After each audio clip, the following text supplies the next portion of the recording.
Olá pessoal, vamos agora aos exercícios do DENIT para nosso concurso próximo domingo, dia 27. As seguintes máquinas e equipamentos podem ser utilizadas para a compactação de solos ou de capas asfálticas, exceto rolo de pé de carneiro. Pode usar para compactação de solo? Pode. Sapo mecânico, pode usar para compactação de solo? Pode. Rolo liso, pode usar para compactação de solo? Pode.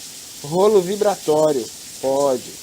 Retroescavadeira não tem como, gente. Retroescavadeira não tem como fazer a compactação de solo. Agora imagine você em um projeto geométrico, a inclinação transversal na pista em relação ao plano horizontal, expressa em porcentagem ou em proporção, é denominado caimento, tá pessoal? Você pega ali a parte da inclinação transversal na pista em relação ao plano horizontal, isso é caimento. A declividade é uma forma mais acentuada, super revelação é outro também, recalque também, nem se fala, talude também. A adequada compactação de solo é essencial para assegurar resistência, estabilidade e durabilidade de uma rodovia. Sobre esse assunto, considere as seguintes afirmativas. Agora eu vou mostrar para vocês aqui as afirmativas referentes ao texto e já vou mostrar para vocês por que é essa questão. Lembrando que caimento na questão 2 está errado, tá? É super elevação, tá? Porque o super elevação ele está mais acentuado que o caimento, tá? O caimento ele seria um declive, né? E a super elevação seria uma inclinação transversal da pista. Então vamos à afirmativa aqui na questão que nós estamos. A compactação é um processo de expulsão do ar contido nos vasos do solo, enquanto o adensamento é a expulsão da água dos interstícios do solo. Um dos ensaios comumente utilizados para a determinação da energia da compactação de uma amostra de solo é o Proctor normal. Ok, pessoal? Agora, se alguém chegar e falar assim para você, obtém-se a melhor compactação de solo com o mínimo dispêndio de energia quando o seu teor de umidade está abaixo da umidade ótima, isso aí é pegadinha, tá? Ou se alguém dizer também, solos argilosos apresentam valores altos para a densidade seca e valor reduzido para a umidade ótima, também é pegadinha, ok? Não caia nessa, tá falso essas coisas. Ao se efetuar um corte no terreno, o volume do material solto é maior do que o original do solo. Este fenômeno é denominado o que, pessoal? Inchamento, acoplamento, desapensamento, incorporação de vazios ou expansão? Quem optou pelo empolamento acertou. O que o empolamento faz? O empolamento ele faz com que o volume solto seja maior que o volume original. Ok? Agora, o incorreto adensamento e a vibração do concreto podem criar falhas de concretagem comumente conhecidas como fissuras, bicheiras, rachaduras, afloramentos ou brechas. Bicheiras, tá, pessoal? Se você não faz um correto adensamento, e a vibração do concreto cria falhas de concretagem, isso é chamado de bicheiras. Agora, quando representa a etapa da construção das rodovias, que envolve a execução das camadas de subbase, base e revestimento,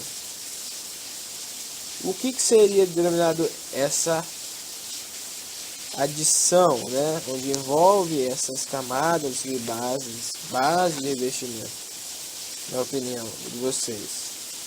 Será que é terraplanagem, pavimentação, corte, aterro, desmatamento? O corte você está delimitando ali uma parte para deixar ela certinha, né? Aterro, desmatamento seriam outras áreas. Terraplanagem também é para nivelar o terreno. E a pavimentação seria a nossa resposta certa. Qual que é o sentido da pavimentação? Ela vai envolver a execução das camadas de subbase, da base e do revestimento. Ou seja, ela vai ser a responsável para estar concluindo, né?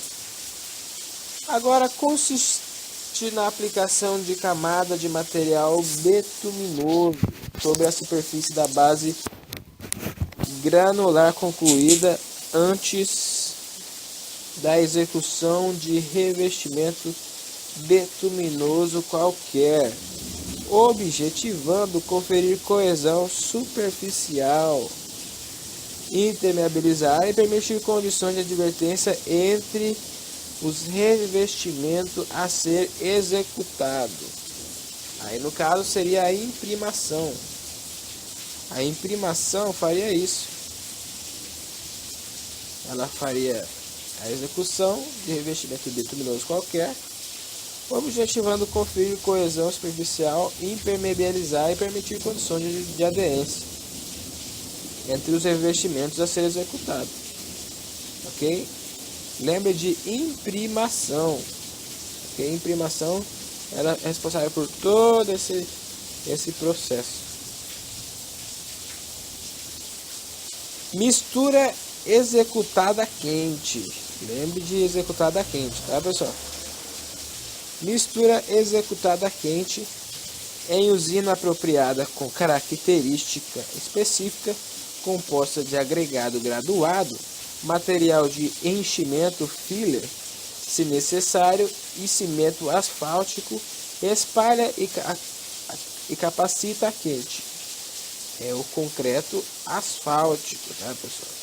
Lembre sempre da temperatura.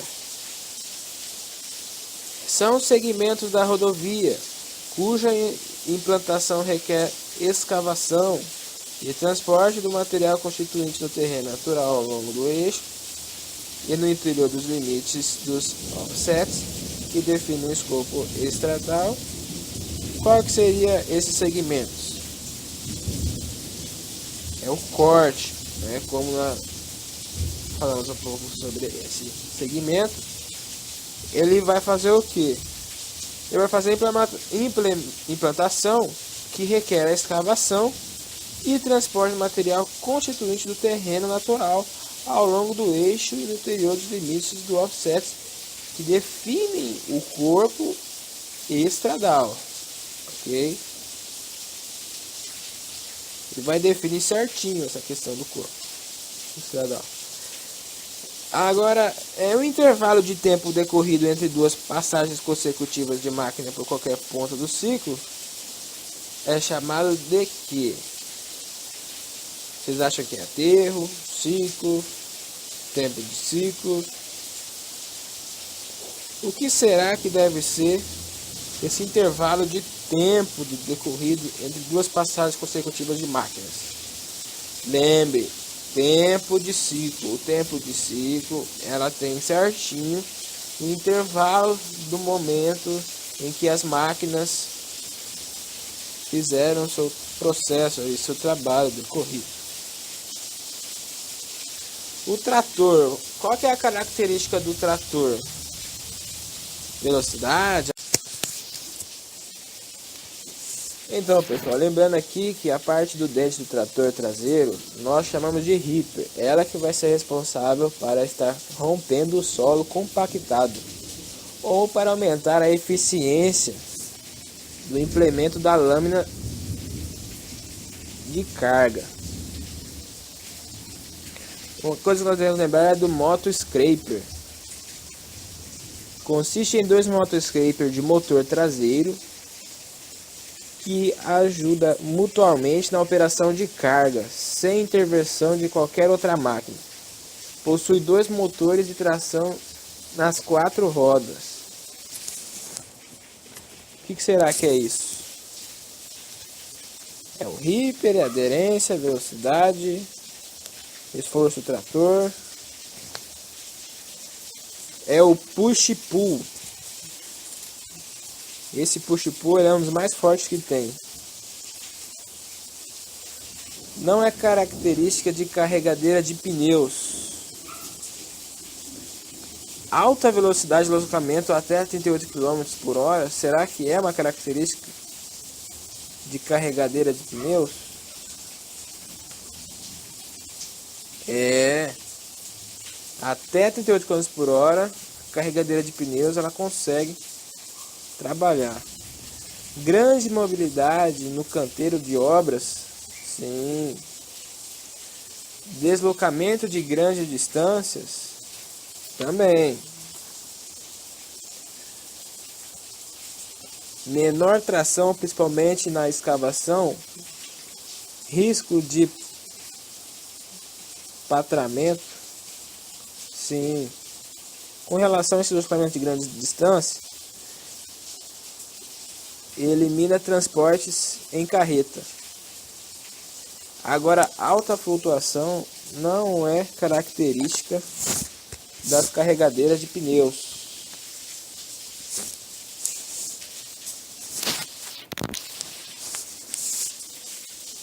Agora, vamos descobrir aqui o conceito de vagão, tá? Descobrir de uma forma mais detalhada o conceito de vagão. Vagão frigorífico, vagão destinado ao transporte de granel de produtos em pó, tais como cimento, farinha e gesso. Esse não é um exemplo de vagão. Vagão coberto, vagão caracterizado pela sua construção fechada pela segurança que proporciona às mercadorias transportadas, pode ser fechado e cadeado ou selado. Vagão isotérmico, vagão coberto em que a caixa é construída com paredes, portas, chão e tejadilho, isoladores através das quais as transferências de calor entre o interior e o exterior são reduzidas ao máximo, também é uma característica de vagão. Vagão frigorífico mecânico, vagão isotérmico com instalação de equipamento de refrigerador individual ou funcional coletivamente com os outros vagões de transporte, também é.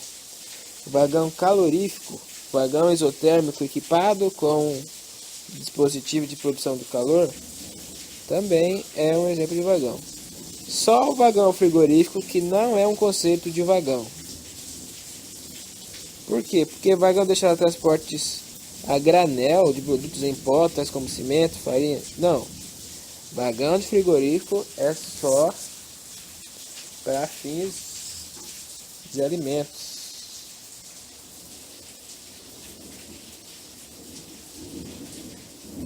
Carnívoros, né? No caso. É um aparelho com lança giratória e sistema de levantamento de carga, construído segundo o princípio da gangorra. Qual que seria ele? Guindaste. O guindaste é um aparelho com lança giratória e sistema de levantamento de carga. Ok? O que o guindaste faz? Nós temos vários guindastes, né? Nós temos aqueles guindastes portuários, nós temos aqueles guindastes que são grandes, aqueles que são de vários tipos de guindaste, né? Ele é um aparelho que lança giratória e sistema de levantamento de carga, construído sob o princípio de gangorra, né, gente? Essa é a característica do guindaste. Agora, são utilizados no transporte de material e pessoas nos canteiros de obras na indústria de construção. Que seria esses?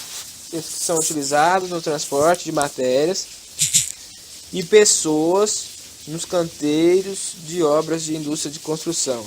Seriam guindastes? Usina de concreto, compressor, trator ou elevador? Quem respondeu elevador está correto. O elevador, ele vai fazer o transporte de materiais e pessoas nos canteiros de obras das indústrias da construção. Ok? O guindaste, ele carrega materiais. Ele pode até transportar materiais. Só que o guindaste, ele não é difícil ficar nos canteiros e também carregar pessoas. Ok? Questão aqui sobre proporcionar a forma adequada de mistura de frações de agregados. Aquecer essa mistura e a ligante asfáltica e misturar todas essas matérias, produzindo misturas asfálticas dentro das características previamente especificadas. Trata-se de que? Guindaste, usina de asfalto, usina de concreto, usina de betuminosa, elevador. Aqui já diz claramente. O objetivo básico é proporcionar de forma adequada a mistura de frações de agregados, aquecer essa mistura e o ligante asfáltico e misturar todas essas materiais, produzindo misturas asfálticas dentro das características previamente especificadas. Isso tudo é usina de asfalto, tá, pessoal? A usina de asfalto, ela vai estar fazendo todo esse processo de mistura de frações de agregados, aquecer a mistura do ligamento com a mistura de todas as matérias para produzir então essa mistura asfáltica. Segundo as especificações de matérias do serviço do DENIT, os asfaltos representam os ligantes betuminosos e podem ser assim classificados. Vamos lá, o que vocês acham que podem ser denominados como representação de asfalto? Os ligantes betuminosos são eles: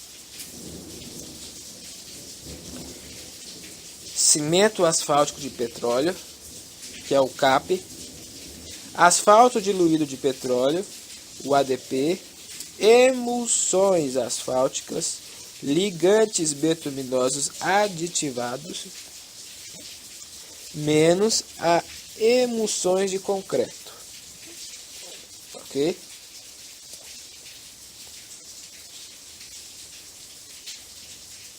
Agora a segunda ciclo. Lembrando o que é ciclo, né? Não é um custo horário de equipamento. Custo de manutenção de equipamento, critério para estabelecimento no valor residual dos equipamentos, depreciação, seguro imposto, custo de aquisição de equipamento,